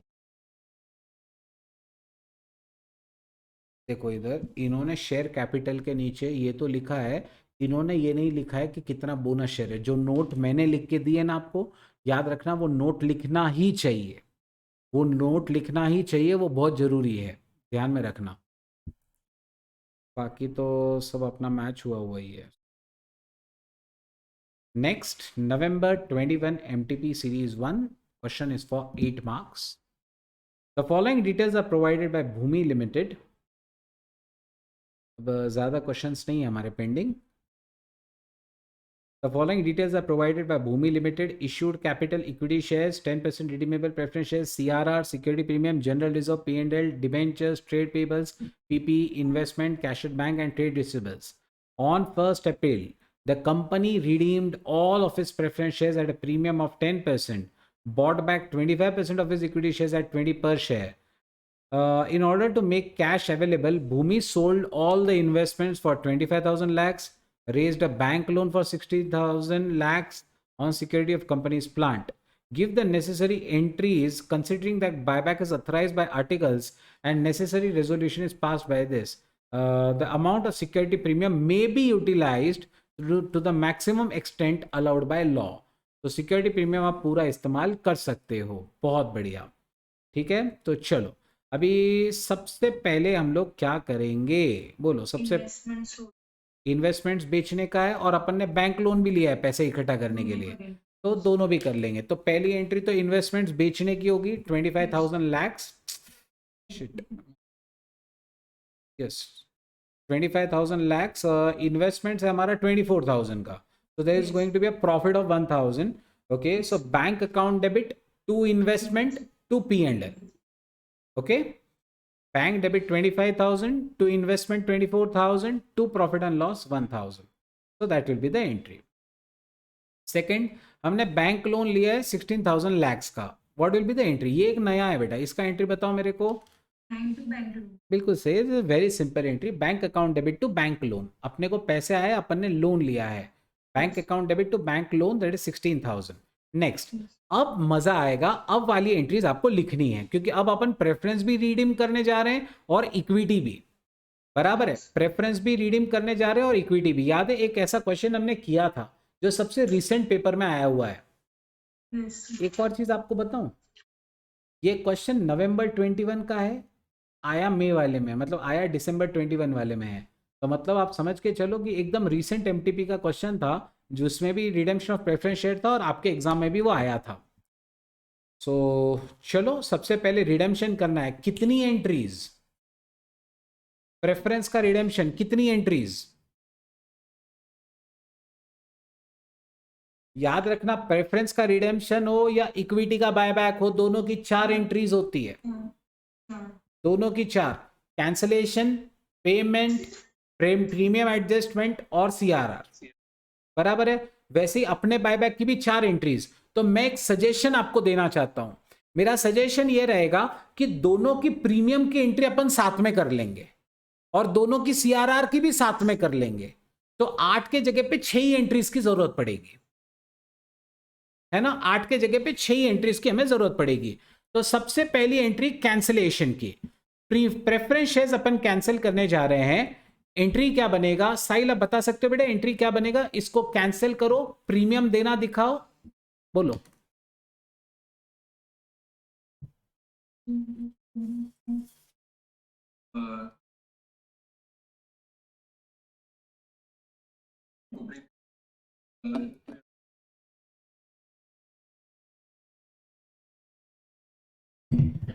एंट्री तुमने बिल्कुल सही बनाई है, सिर्फ तुमने टूल बोल दिया पहले गलती से। Preference share capital account debit 20,000, premium payable on redemption of preference share account debit, इसका 10% यानी 2,000 टू प्रेफरेंस शेयर होल्डर 22,000, ठीक है। और अगली एंट्री बाय डिफॉल्ट बैंक की होगी, पे करने की होगी, preference share holder to bank 22,000, बराबर। ये 2 एंट्रीज तो हो गई हमारी। नेक्स्ट, अब बात करते हैं इक्विटी बायबैक की। चलो इक्विटी बायबैक की 2 एंट्रीज, दीक्षा आप बताओ। हमने 25% बायबैक किया है 20 रुपए पे,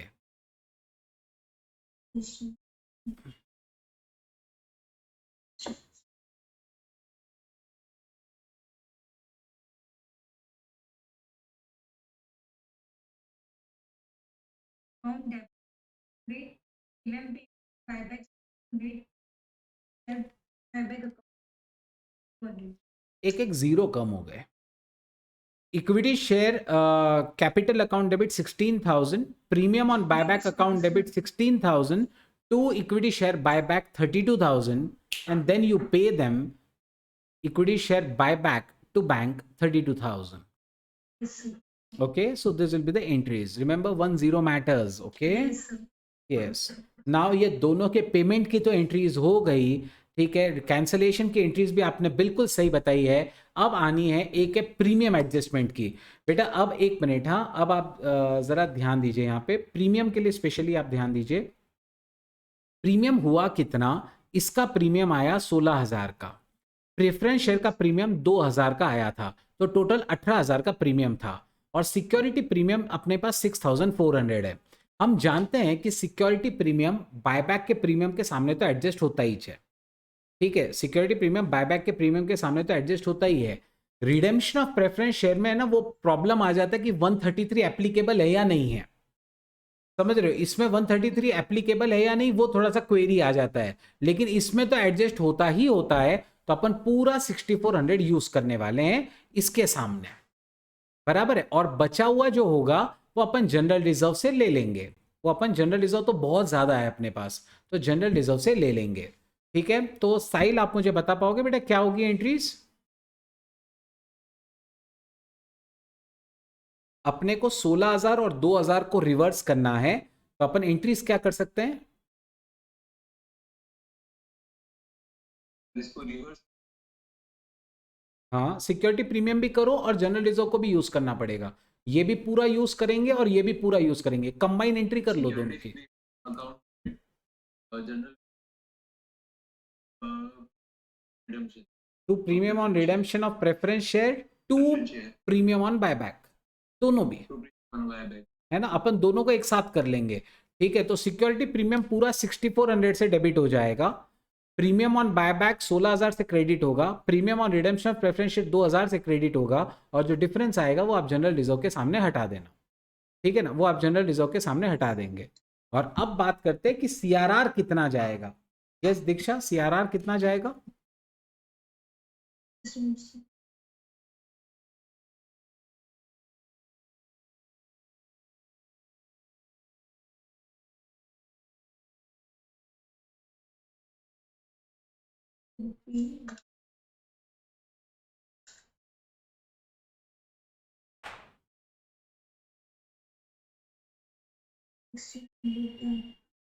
इसका 16,000 था. हाँ, 16,20. बिल्कुल 36,000 हो जाएगा, क्योंकि पहले वाले का फेस वैल्यू 16,000 था, दूसरे का फेस वैल्यू 20,000 था जो हमने बाय बैक किया. तो 36,000, what will be the entry for that? Perfect, general reserve to CRR 36 lakh. और फिर बाद में कुछ बोनस वोनस तो है नहीं इस बार, तो ये तो क्वेश्चन खत्म हो गया इधर ही. ठीक है, तो चलो देखते हैं entries. Bank to investment to PL 10% redeemable, premium payable to preference share holder. फिर वो प्रीमियम सिक्योरिटी प्रीमियम के सामने गया. इन्होंने एज्यूम किया है 133 एप्लीकेबल नहीं है. नेक्स्ट, उसके बाद equity capital premium on buyback to share buyback. फिर सिक्योरिटी प्रीमियम बचा हुआ एडजस्ट किया, जनरल रिजर्व गया to premium on buyback. Bank to bank loan, preference share holders, equity share holders to bank, and general reserve to CRR 36,000. Absolutely perfect. ठीक है, तो सारी entries हमारी इसमें हो गई. Next question, this is the last question probably I guess. नहीं, इसके बाद एक वो वाला क्वेश्चन है डीवीआर वाला. ठीक है, सो नवंबर 21 MTP series 2 8 marks. SM Limited gives the following info as on 31st March 2020. Share capital is given, reserves and surplus, security premium, general reserve, P&L, non-current liabilities, 9% debentures, secured current liabilities. You have term loan, creditor, provision for tax, PPE, non-current investments is there, current assets is there, stock is there, data is there, bank is there. So a lot of figures have been given. Okay, a lot of figures have been given. The shareholders adopted the resolution to buyback 25%, easy. Issue 10% debentures of 60,000 at a premium of 10%, easy. Maintenance a balance of 20,000, easy. Sell investments worth 1 lakh for 80,000, easy.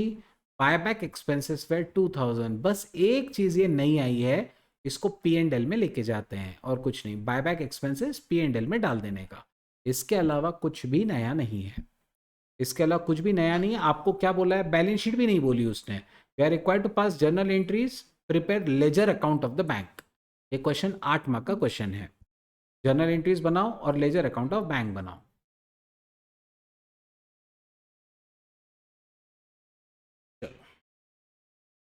Can you try this for your homework?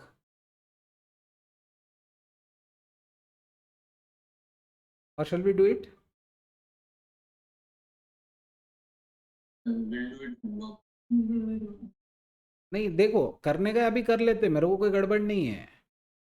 आपको लग रहा है उसमें नया कुछ है नहीं. नया एक खाली ये था कि बायबैक एक्सपेंस आपने कभी नहीं देखा था, जो आप P&L में लेके जाओगे. मैंने खुद ने कह दिया है कि ये P&L जाएगा. इसकी एंट्री तो चलो बायबैक 25% है, 4 एंट्रीज होने वाली अपने को पता है अच्छे से, बराबर है. इश्यू डिबेंचर, फ्रेश इश्यू है डिबेंचर का, bank to debenture to security premium, बराबर है. जनरल रिजर्व में 2,20,000 रखने का है, मतलब आप समझ गए कि बचा हुआ जनरल रिजर्व यूज करना पड़ेगा, है ना. 63,000 है तो 43,000 अपन यूज कर लेंगे CRR में डालने के लिए, ठीक है. वो एंट्री हो जाएगी उसमें. इन्वेस्टमेंट्स 1 लाख का 80,000, ये तो मेरे को पूछने की जरूरत भी नहीं होनी चाहिए, बराबर है. और बायबैक एक्सपेंस है. और फिर उसने जो लेजर अकाउंट ऑफ बैंक बोला है, बेटा लेजर अकाउंट ऑफ बैंक में क्या क्या आएगा. बैंक में देखो आपका ओपनिंग बैलेंस 83, क्रेडिट में आपने जो बायबैक के लिए 15-15 रुपए दिए हैं, कितना आएगा, 25%, 15-15 रुपए. 60,000 शेयर्स थे, आपने 25% यानी 15,000 शेयर बायबैक किए हैं. इसका 25% यानी 1/4 होता है, तो 1/4 15,000 हो रहा है. 15,000 शेयर हमने बायबैक किए और एक एक शेयर का 15-15 रुपए यानी 2,25,000 क्रेडिट. फिर डेबिट में 60,000 का 10% प्रीमियम के साथ हमने डिबेंचर इश्यू किया है, 66,000 डेबिट में. उसके बाद उसने कहा है कि इन्वेस्टमेंट भी अपन ने 80,000 में बेचा है, डेबिट में 80,000, क्रेडिट में बायबैक एक्सपेंसेस, फिनिश. तो आपका लेजर अकाउंट ऑफ बैंक भी रेडी हो जाएगा. Yes, sir. कुछ समझाऊं, पक्का कर लोगे आप लोग? ठीक है. वैसे चलो ठीक है, हम लोग एक काम करते हैं, नेक्स्ट वाला एक बार ये डिस्कशन कर लेते हैं. उसके बाद में मैं इस चैप्टर का थोड़ा सा आपको एक चीज पूछूंगा. ये सब जो अभी अपन ने देखा सेम है, ठीक है. चलो लास्ट बोलो करना. 40, 30, 10, 20, 30, 40, 20, 10. उसके बाद में 40 लाख है paid up capital, again paid up capital ना, again paid up capital and preference capital 20 lakh. तो अपन इसको इक्विटी समझेंगे, तो ये 2:1 यानी 2/3 1/3 लेके सॉल्व कर लो. Instead of giving the less than always issue. But I always prefer कि आप नोट लिख दे तो ज़्यादा अच्छा ना. There is no scope for deducting a mark. इतने इजी क्वेश्चन में हम मार्क नहीं गवा सकते. सोचिएगा ये क्वेश्चन आपके एग्जाम में अगर आ गया तो इसमें हम मार्क नहीं गवा सकते. So will not take any chances. हम लोग इसमें मार्क अपने को निकालना ही है. So tell me how was the chapter. Chapter तो हो गया, अपन ने सारे क्वेश्चंस कर लिए अभी. In fact you can see on the screen we have already solve 19 questions. How was the chapter?